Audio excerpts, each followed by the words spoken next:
कल मुझे एक बात मरीम नवाज साहिबा जो कि वज़ीर आला पंजाब है, उन्होंने बाकायदा हमने रियल टाइम देखा कि उन्होंने जो हुकाम है, जो ज़िम्मेदारान हैं, उनको बिठाकर जिस तरीके से उन्होंने इस तमाम तर गुफ्तगू किया और इस बारे में उन्होंने ब्रीफिंग ली है, उसमें उन्होंने एक बड़ी अच्छी बात की। उन्होंने कहा कि देखिए वो शख्स हमारे पास ये कंप्लेन लेकर आया था कि मेरी बीवी और बेटी गिर गई है, वो ये कहने नहीं आया था कि आप हमारी आपसी का झगड़ा जो है वो हुआ है, उसको आप देख लें ज़रा।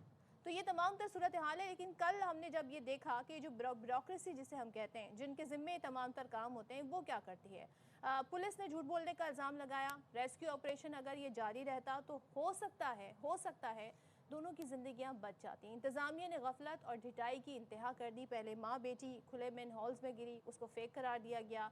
फिर बेटी और खातून को बचाने की बजाय शौहर को गिरफ्तार कर लिया। ये तमाम तर सूरत हाल के बाद जब इजलास हुआ तो फिर अफसरान की जिस तरीके से वहाँ पर हमने देखा कि उनके साथ अच्छा, पूछगछ हुई, वो हमारे सामने कल दिस इज नजर आई हमें। Something to be appreciated. जरा आपको फिर दिखाते हैं, फिर इस पर तबसरा भी करते हैं, देखिएगा।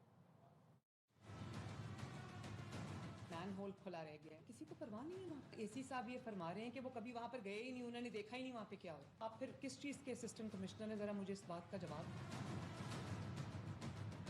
कंस्ट्रक्शन हो रही है, एहतियात कीजिए। वहाँ पर लाइट ही नहीं, कौन पड़ेगा खड़ा होके। इतनी बड़ी मुजरिमाना गफलत हम फैमिली को फैसिलिटेट करते, हम उनको चोर डाकू मर्डर बना के थाने में ले गए। आप लोगों की ना अहली और ना लाइकी और गफलत की वजह से ना सिर्फ उसकी जान गई, उसकी 10 माह की बच्ची की भी जान। ट्विस्ट करने की कोशिश की जैसे वाकया ही नहीं हुआ।